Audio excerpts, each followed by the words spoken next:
Here's a top view of Jetsonbot. I'll explain the layout of the systems and a basic overview. So I guess the best thing to do is start from the top and center here. We have the lithium iron phosphate battery. This one's 84 watt hours from batteryspace.com. They're pretty awesome. I've bought several of their batteries. They've all been amazing.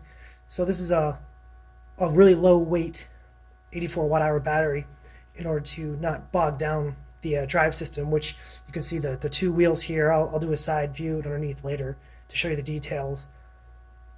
Now on the other side here, this blue module is a 4-channel relay module. That's basically controlling the power to the two Raspberry Pis that you see down on front here. And these are the original Model 1s, so there would be a chance to upgrade them. Right now I'm just using these still because speed's not been an issue for my application, and these cases that no longer exist I used to mount them are not compatible with new Raspberry Pi 3s. And they both have this flexible camera holder, and they're equipped with the NoIR camera variant. I'll zoom in and get closer on these later, but their blue filter is over the lens on both of these cameras, and this way I can flexibly mount the camera system easily.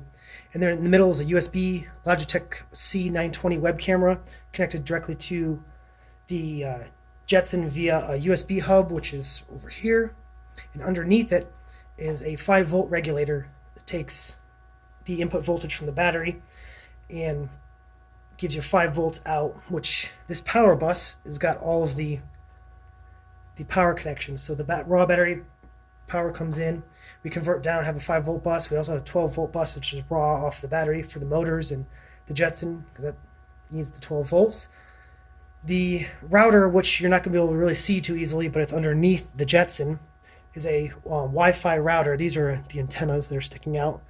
It also provides the Ethernet connections to the Raspberry Pis and the TK1, so they have their own little network to speak to themselves and transfer the images from the Raspberry Pis to the TK1 for processing. And behind the Jetson is an Arduino Mega with a SparkFun Monster Moto shield, which for the application of this robot in the indoors, the Monster Motor shield is way overkill, but if I do take it outside and try to really run it through some rough terrain, then you can really have the power there that's needed. So besides motor control with that shield, the Arduino is also responsible for reading the encoders on both the motors to provide smooth transitions, as everyone knows with optical encoders, when you're going forward and this and that. It also controls the relay board, so whenever I command through the Jetson to turn power on or off, or the software program, to each of the Pis, then it'll do so through that Arduino. The Jetson logic itself on the GPIO is 1.8 volts, which is not enough to trip the relays on that module. And besides doing a step-up circuit, this and that, might as well just run it through the USB Arduino that's already there for so many reasons. Now, I don't know if you can tell or not, but the only GPIO, there's a button over here, little tiny button. It's not a good spot for it on that breadboard, but it's an emergency stop, and that's run through the Jetson GPIO itself. So once that button's pushed, the Jetson interprets it and sends a signal to Arduino to shut off all motor control. Not exactly as safe as it should be, but that's why I wanted to use the Jetson GPIO for.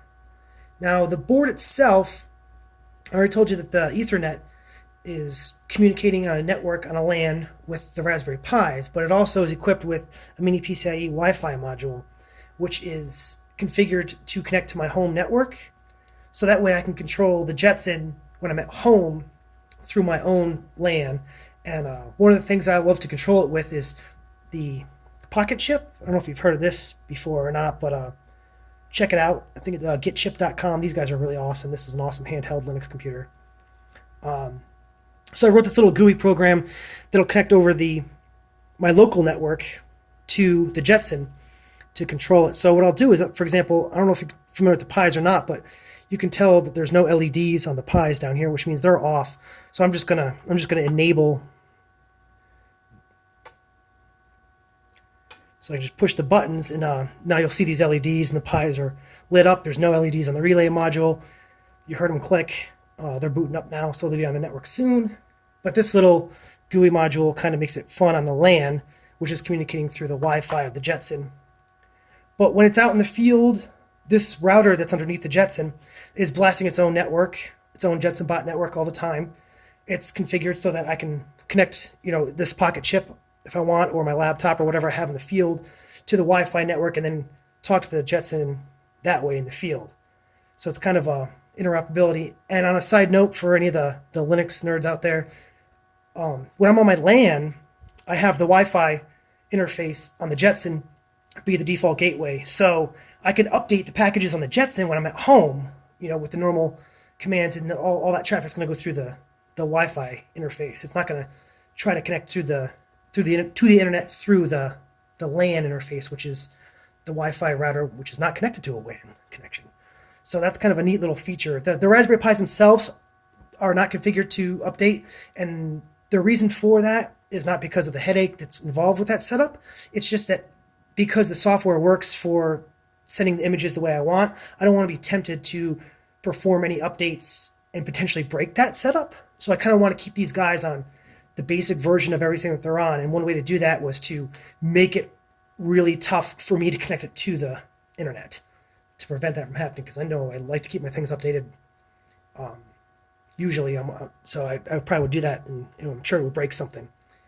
So now that's basically the overview from the top view. I'll just move down here, and we'll show you kind of from the front view. And again, these cameras, one reason why there's a flexible connector is because you can change them around as needed, for different experiments or whatnot. They are pretty stable too, so when things moving around, on a carpet, at least thick carpet, they very rarely bounce. The images, in the focusing quality of the cameras are so good, it's not an issue in image processing whatsoever. And the Logitech web camera is connected through a normal camera mount plug, so you can just swap that out when needed very, very quickly. So basic configuration. The drive system here came from Andy Mark. I do not recall the stats of the motors. They are extremely more powerful than this robot needs. So that's probably one reason why I forgot, because it's not an issue. So from a side view, you see the wheels. It's just a normal board interface, very, very clear. You can see the Ethernet here, or the Wi-Fi router.